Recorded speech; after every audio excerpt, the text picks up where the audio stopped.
मसीह यस्सु के कादर अज़ीम नाम में आप सबकी सलामती हो। मैं आप सबको हमारे हर रोज की बाइबल रीडिंग के प्रोग्राम में खुशामदीद कहती हूँ। मेरे अजीजों, इससे पहले हमने अपने डेली बाइबल रीडिंग के प्रोग्राम में खुदावंद के कलाम में से यशवा की किताब उसके 21वें बाब की बाइबल रीडिंग की थी और आज हम अपनी बाइबल रीडिंग को आगे बढ़ाते हुए खुदावंद के कलाम में से आगे बढ़कर यशवा की किताब उसका 22वां बाब और उसकी पहली आयत से लेकर 9वीं आयत तक खुदावंद के कलाम को पढ़ेंगे। और इससे पहले मैं खुदावंद के कलाम को पढ़ना शुरू करूं, आप सबसे गुजारिश करती हूं कि आप जितने मेरे साथ ऑनलाइन आ चुके हैं इस वीडियो को जरूर अपनी वॉल पर और दूसरे ग्रुप्स में शेयर करें ताकि मजीद लोग हमें खुदावंद का कलाम सुनने के लिए ज्वाइन कर सकें। सो आए मेरे साथ खुदावंद के कलाम में से निकालें यशवा की किताब उसका 22वां बाब और उसकी पहली आयत से यूं लिखा है। उस वक्त यशवा ने रूबीनियों और जदियों और मुनस्सी के आधे कबीला को बुलाकर उनसे कहा कि सब कुछ जो खुदावंद के बंदा मूसा ने तुमको फरमाया तुमने माना और जो कुछ मैंने तुमको हुक्म दिया उसमें तुमने मेरी बात मानी। यहाँ मेरे अजीजों हम देखते हैं यशवा की किताब उसके 22वें बाब की पहली और दूसरी आयत में जिक्र किया जा रहा है कि यशवा ने जो है वो रोबिन के कबीला को, जद के कबीला को और मनस्सी के आधे कबीला को याद रहे इससे पहले कि इसराइली मुल्क कनान में दाखिल होते।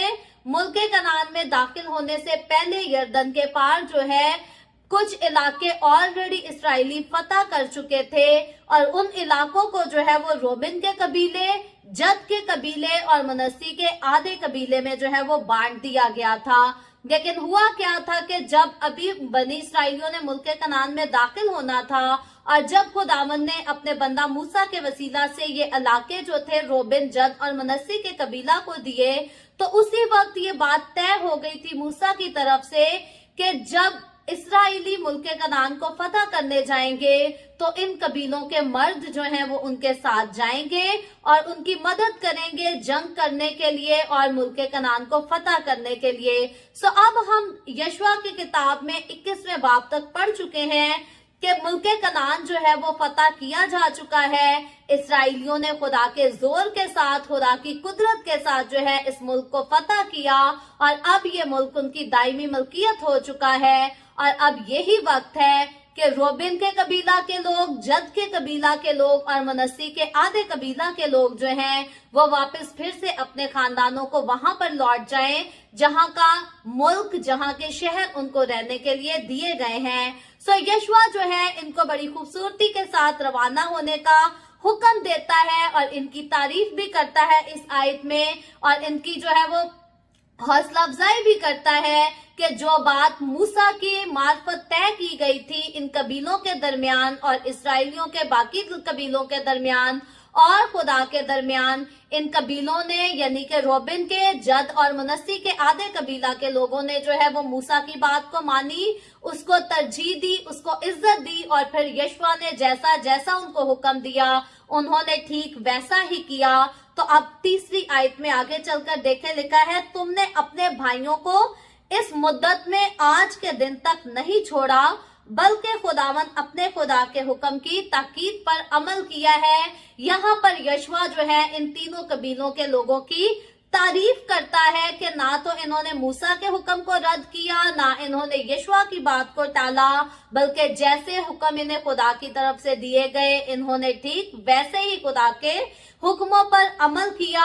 याद रहे, जो लोग खुदा के हुक्मों पर अमल करते हैं, जो लोग खुदा की बातों को मानते हैं, वो हमेशा जो है वो तारीफ के काबिल होते हैं। और सिर्फ इंसान नहीं, सिर्फ खुदा के लोग, खुदा के खादिम नहीं, बल्कि खुदा खुद भी उनकी तारीफ करता है। आगे चलकर चौथी आयत की तरफ आए, लिखा है, और अब खुदावंद तुम्हारे खुदा ने तुम्हारे भाइयों को जैसा उसने उनसे कहा था आराम बख्शता है, सो तुम अब लौटकर अपने अपने डेरे को अपनी मिरासी सरजमीन में जो खुदावंद के बंदा मूसा ने यरदन के उस पार तुमको दी है चले जाओ। सो अब जब इन्होंने खुदावंद का हुक्म माना, खुदा की बातों पर अमल किया, तो खुदा जो है वो भी इनकी फिक्र करता है। खुदा इनके माल को, इनके बच्चों को, इनकी जायदादों को जो है वो भूल नहीं जाता। इनको इनकी चीजों से जो है उम्र भर के लिए महरूम नहीं रखा जाता।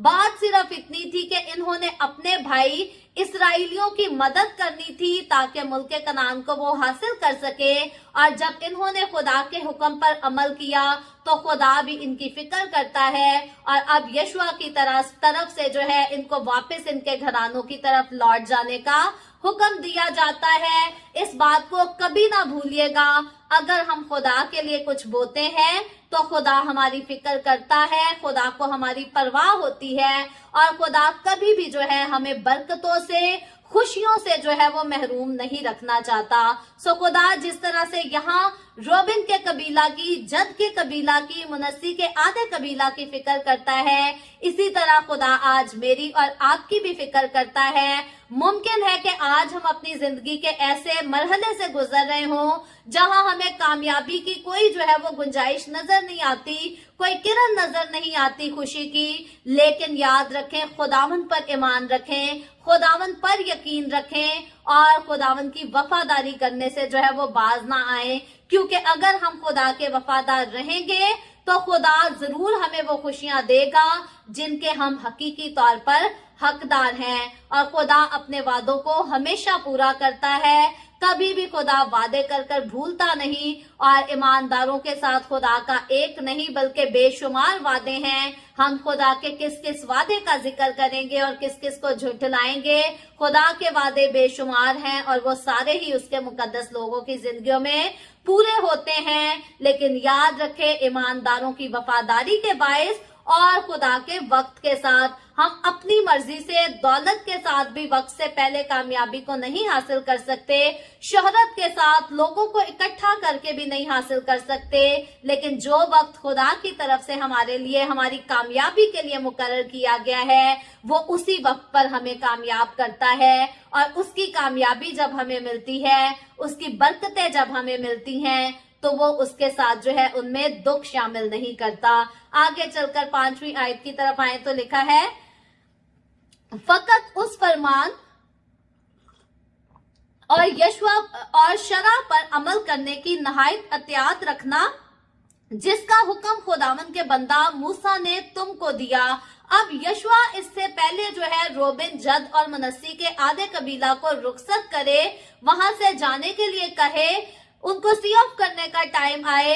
यहाँ पर यशवा जो है वो फिर से उनकी रहनुमाई करता है और उनको फिर से सबक सिखाता है, उनको तालीम देता है कि उन बातों पर अमल करना, एहतियात करके अमल करना जिन बातों का खुदा ने अपने बंदा मूसा के वसीला से जो है तुमको हुक्म दिया है। आगे चलकर हम देखें, लिखा है, तुम खुदावन अपने खुदा से मोहब्बत रखो। इन बातों पर जो है वो एहतियात करके इसराइलियों को अमल करना था।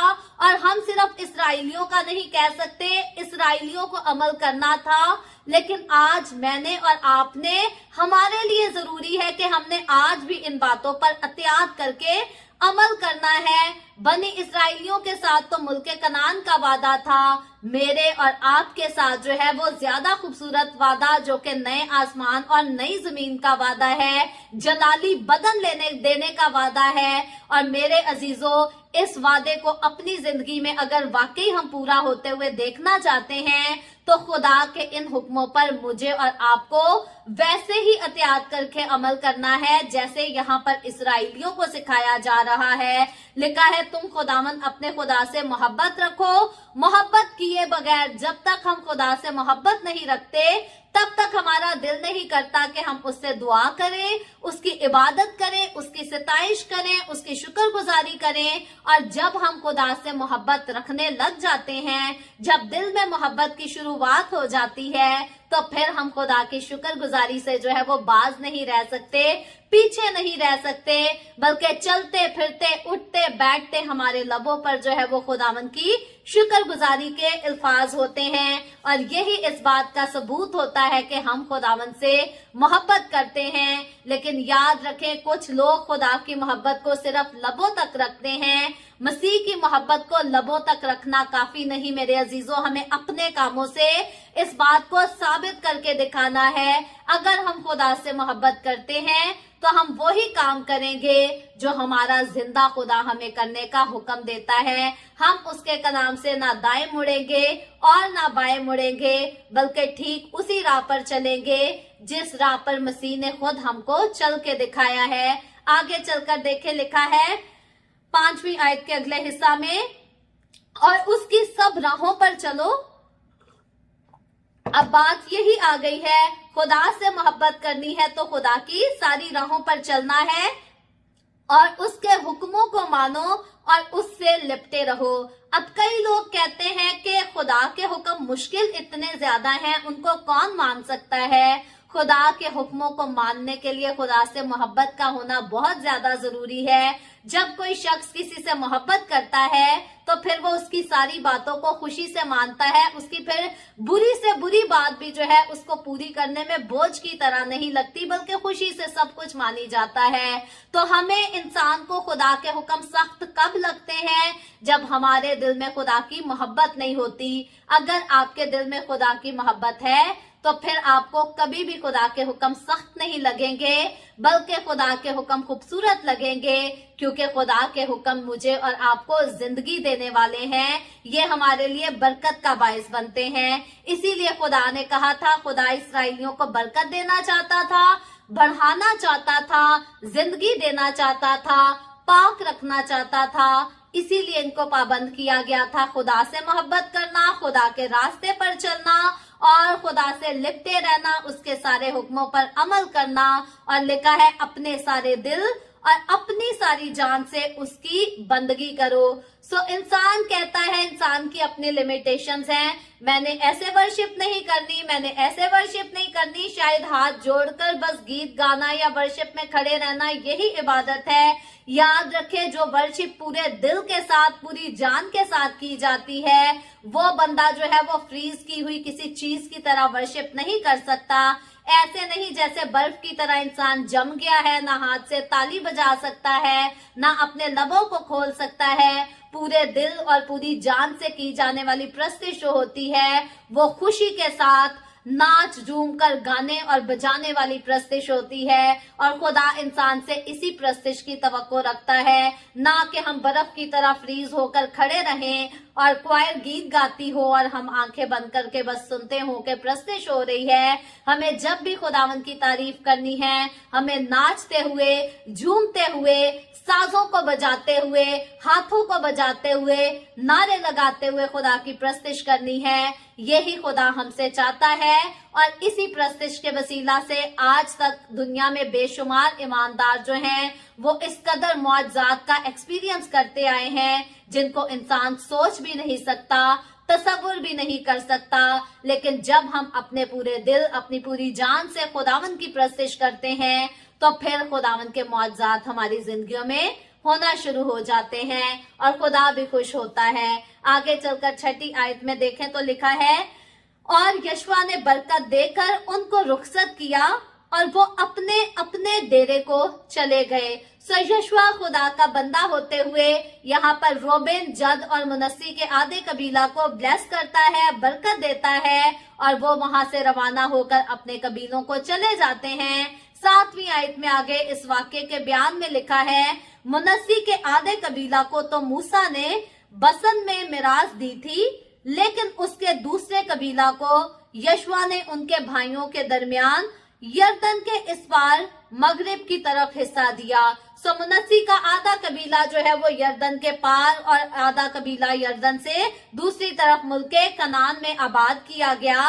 और लिखा है, जब यशवा ने उनको रुखसत किया कि अपने अपने डेरे को जाएं, तो उनको भी बरकत देकर उनसे कहा कि बड़ी दौलत और बहुत से छुपाए और चांदी और सोना और पीतल और लोहा और बहुत सी पोशाक लेकर तुम अपने अपने डेरे को लौटो और अपने दुश्मनों के माले गनीमत को अपने भाइयों के साथ बांट लो। अब यशवा उनको दुआ भी देता है और माले गनीमत का जितना सामान, कीमती सामान होता है, यशवा उनको अपने साथ ले जाने की ताकीद भी करता है। आगे चलकर 9वीं आयत आज के हवाले की आखिरी आयत है। इसमें लिखा है, तब बनी रोबिन और बनी जद और मुनस्सी का आधा कबीला लौटे और वो बनी इसराइल के पास से सेला से जो मुल्क कनान में है रवाना हुए, ताकि वो अपने मिरासी मुल्क जिलाद को लौट जाएं, जिसके मालिक वो खुदा के उस हुक्म के मुताबिक हुए थे जो उसने मूसा की मार्फत दिया था। अब हम देखते हैं कि मुल्क कनान को फतह किया जाना, इसराइल का उस मुल्क में आबाद हो जाना और फिर इसराइल के इन 2.5 कबीलों का उनसे जुदा होकर जलाद के मुल्क में रवाना होकर वहां पर सेटल हो जाने तक का काम जो है वो मुकम्मल होता है यहाँ। और हमने इस सारे काम को जो है वो बड़ी तफसील से पढ़ा है, बड़ी तफसील से सीखा है। और मेरे अजीजों, खुदावन की तरफ से मेरे और आपके लिए ये बड़ी खुशकिस्मती की बात है कि हमने इसराइल की इस तारीख को बड़ी खूबसूरती के साथ तरतीब से सीखा है। और अब अगर कोई हमें कहे कि बाइबल मुकद्दस की तुम में समझ नहीं है, स्टडी नहीं है, तो ये बात बिल्कुल जो है वो गलत होगी। अगर हमने पैदाइश की किताब से लेकर यशवा की किताब तक इसराइल की सारी तारीख को सीख लिया है, तो अब हम वाकई हकीकी मायनों में मकसद जानते हैं खुदा का दुनिया को तख्लीक करने का, इंसान और खुदा की जुदाई की बात को जानते हैं, फिर से इंसान और खुदा का मेल मिलाप, उसका प्लान, उसका इंसानों को चुनना और बरकतों को नाजिल करना।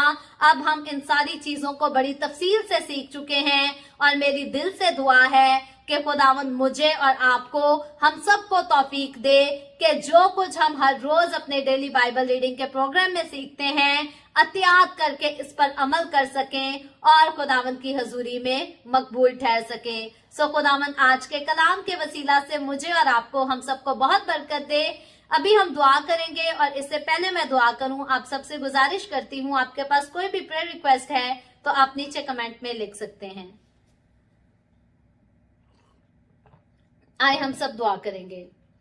Hallelujah, hallelujah. प्यार से भरे जिंदा आसमानी बाप, ए लश्करों के रब, मैं तेरे प्यारे बेटे अपने प्यारे खुदावन यीशु मसीह नासरी के नाम में तेरे कदमों में आती हूँ, तेरी शुक्रगुजारी करती हूँ इस वक्त के लिए जो तूने हमें बख्शा, ताकि हम तेरे पाक कलाम को पढ़ सके, सीख सके, तुझसे बरकत हासिल कर सके। ए बाप आसमानी, जितने लोग मेरे साथ ऑनलाइन आए हैं तेरे कलाम को सीखने के लिए, अपने तमाम लोगों पर अपना हाथ बढ़ा, बरकत दे, अपनी पनाह में लिए रख, अपने जलाल, अपनी गवाही के लिए सबको और ज्यादा कसरत से इस्तेमाल कर। जो लोग बाद में इस वीडियो को देखकर तेरे कलाम को सीखेंगे, उनके भी साथ होना, बरकत देना। खुदावंद द वे ऑफ हेवन के प्लेटफॉर्म से जितने लोगों ने तेरे कलाम को सीखा है और उसके एवज खुदावंद तुझे तेरे काम को आगे बढ़ाने के लिए द वे ऑफ हेवन को स्टार्स दिए हैं, ए बाप मैं तेरे आगे मिन्नत करती हूँ, तू उनके दिए को अपनी हजूरी में बाखूर की मानद कबूल कर और इसके एवज तू अपने लोगों को अपनी बेशुमार बरकतों से माला माल कर दे। ए बाप मैं तेरे तमाम खादमों को, मुकद्दसीन को, पाकलीसियाओं को, परस्तारों को तेरी हजूरी में याद करती हूँ, उन पर भी अपना हाथ बढ़ा, सबको बरकत दे। जितने लोगों ने इस वीडियो के नीचे कमेंट्स में अपनी दरखास्तें लिखी हैं, तू अपने लोगों की दरखास्तों को कबूल कर और तमाम तरह की बीमारियों से, दुखों, तकलीफों, परेशानियों से अपने लोगों को आजाद कर, ताकि तेरे लोग आजाद होकर तेरी शुक्रगुजारी करें, तेरे नाम की गवाही दे सके। है बाप आसमानी, तू हर तरह से मेरे साथ हो, मुझ पर अपना हाथ बढ़ा। The way of haven Facebook page पर, सारी मिनिस्ट्री पर अपना हाथ बढ़ा, अपने जलाल के लिए, रूहों की नजात के लिए और ज्यादा कसरत से इस्तेमाल कर। बनी इसराइल पर तेरी बरकत, तेरी सलामती हो और हम सब पर भी तेरी बरकत और सलामती हमेशा होती रहे। मसीह यस्सु के नाम में ये दुआ मांगती हूँ, आमीन। खुदा उनकी सिखाई हुई दुआ में शरीक होंगे। आए हमारे बाप, तू जो आसमान पर है, तेरा नाम पाक माना जाए, तेरी बादशाही आए, तेरी मर्जी जैसे आसमान पर पूरी होती है जमीन पर भी हो। हमारे रोज की रोटी आज हमें दे, जिस तरह हम अपने कर्जदारों को माफ करते हैं, तू भी हमारे कर्ज हमें माफ कर। हमें आजमाइश में ना पड़ने दे, बल्कि बुराई से बचा, क्योंकि बादशाही, कुदरत और जलाल हमेशा तेरे ही हैं, आमीन, आमीन। खुदावंद आप सबके साथ हो, आप सबको बहुत बरकत दे। मेरे साथ हर रोज ऑनलाइन आकर खुदावंद के कलाम को सुनने के लिए आप सबका बहुत ज्यादा शुक्रिया। इस कलाम को जगह जगह शेयर करते रहें ताकि हम सबके वसीला से अंजील की मनादी कसरत से हो सके। कल फिर खुदावंद ने चाहा तो इसी तरह the way of haven Facebook page पर ऑनलाइन आकर हम खुदावंद के कलाम को सीखेंगे। पाकिस्तान के सुबह 7 बजे, इंडिया के सुबह 7:30 बजे और कनाडा टोरंटो टाइम के मुताबिक रात को 10 बजे। आप जरूर खुद भी आए, दूसरों को भी दावत दें ताकि मजीद लोग हमारे साथ मिलकर खुदावंद के कलाम को सीखते रहें और खुदावंद से बरकत पाते रहें। सो खुदावंद आप सबके साथ हो। आमीन।